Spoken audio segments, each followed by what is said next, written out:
नवदा भक्ति, नव मतलब नौ, धा मतलब प्रकार, 9 प्रकार की भक्ति, 9 प्रकार से मुनिराज की भक्ति की जाती है, फिर उन्हें आहार दिया जाता है। आइए देखते हैं। पडिगह मुच्चट्ठाणम पदोदय मच्चणम च पण्मं च मणवयण काय शुद्धि एषण शुद्धिर्णवविहं पुण्यम। पहला है परिगहम, परिग्रहण या पड़गाहन, सम्मुख जाकर प्रार्थना या निवेदन करना। क्या करना? मुनि महाराज के सामने जाकर और उन मुनिराज को निवेदन करना। हे स्वामी, अत्र अत्र अत्र, हे भगवान यहाँ यहाँ यहाँ, तिष्ठ तिष्ठ तिष्ठ, रुकिए रुकिए रुकिए। इस प्रकार की जो भावना है इसका नाम है परिग्रहण। कहीं कहीं इस शब्द को मिलता है संग्रह, प्रतिग्रहण, पड़गाहन।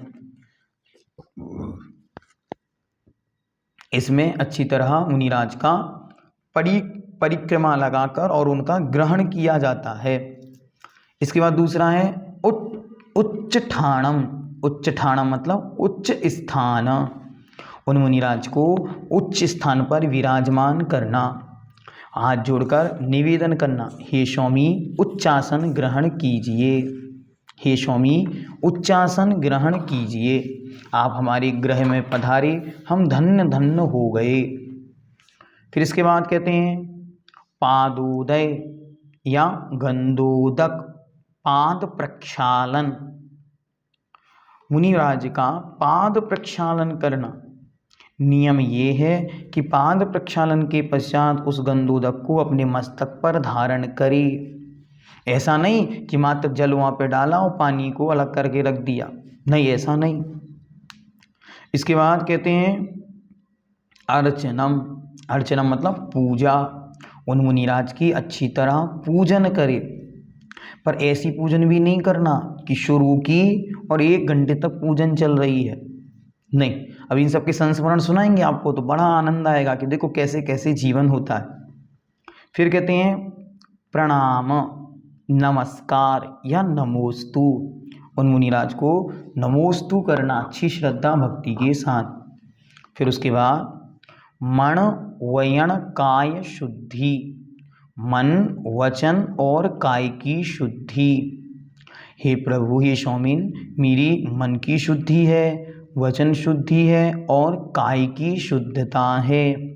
मैं मन से पवित्र हूँ, मेरे वचन भी पवित्र हैं और मेरा शरीर भी पवित्र है। और अंत में कहते हैं आहार जल शुद्धि या एषणा शुद्धि। इसमें हे स्वामी आहार जल शुद्ध है, हे स्वामी मन शुद्धि, वचन शुद्धि, काय शुद्धि, आहार जल शुद्ध है, इस प्रकार बोलना। और अंत में पुनः नमोस्तु। इस प्रकार यह नवदा भक्ति, 9 प्रकार की भक्ति जिसे कहते हैं वह यहाँ पर कही गई। अब उसके विषय में विस्तार से बतलाते।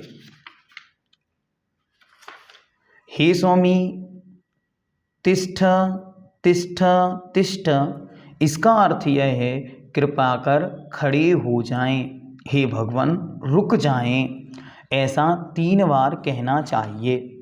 आत्रो आत्रो तिष्ठो तिष्ठो ऐसा नहीं बोलना चाहिए, ये दोनों वाक्य अशुद्ध हैं शब्द। अत्र अत्र और तिष्ठ तिष्ठ ये शब्द हैं। जिनका अति पूज्यपना देखकर जिसके चित्त में उनके प्रति अति अनुराग होगा वही 3 बार आदर पूर्वक कहेगा। अन्य श्रावक आदि योग्य पात्र भी घर आवे तो आइए, पधारिए, विराजिए इत्यादि आदर के वचन कहना चाहिए। यह संग्रह या प्रतिग्रह है। जैसा पात्र वैसी उसकी पूजा।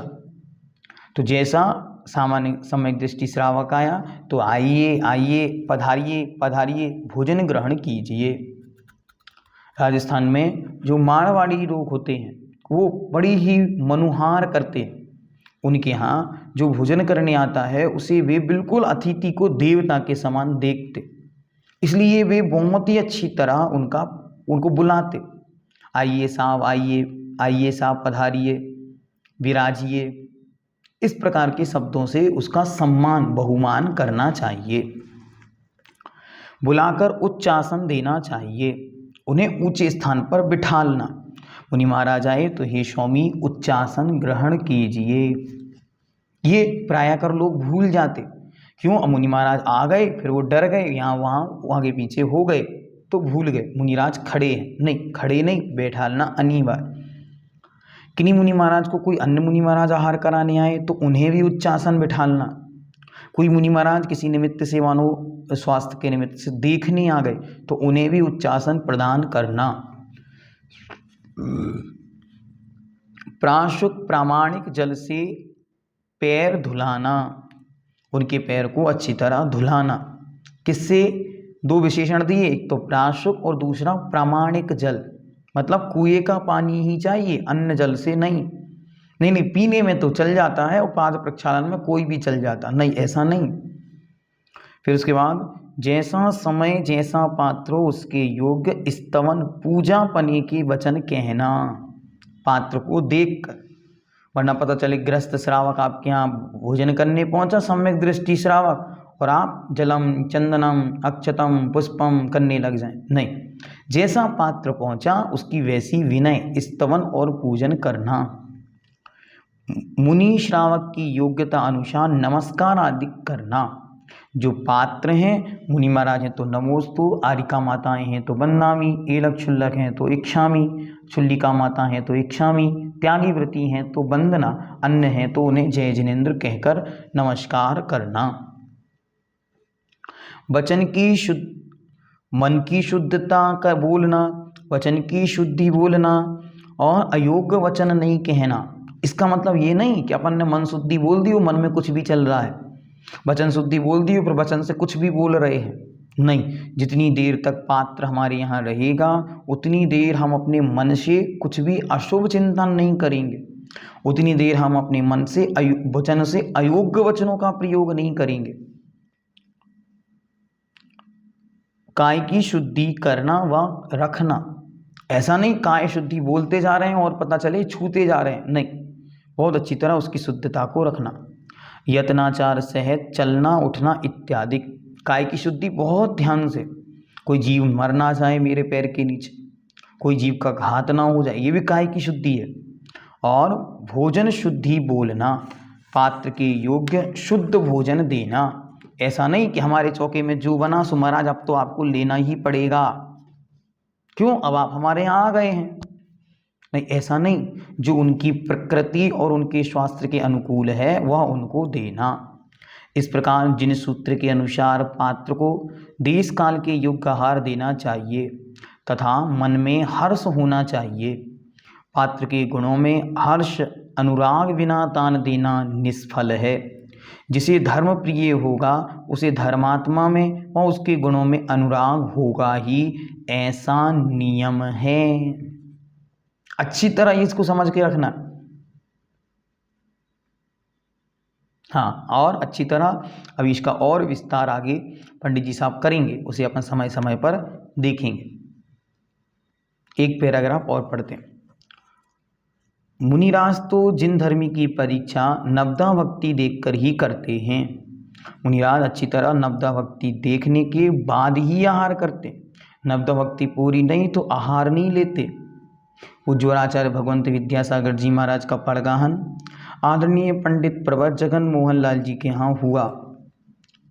जल्दी जल्दी में भी महाराज के बहुत भीड़ इकट्ठी हो गई और उन्होंने महाराज का परगाहन करके उच्चासन पर बिठाला, पूजन की और पूजन करके बोला मन शुद्धि, वचन शुद्धि, काय शुद्धि, आहार जल शुद्ध है, हे स्वामी आहार ग्रहण कीजिए।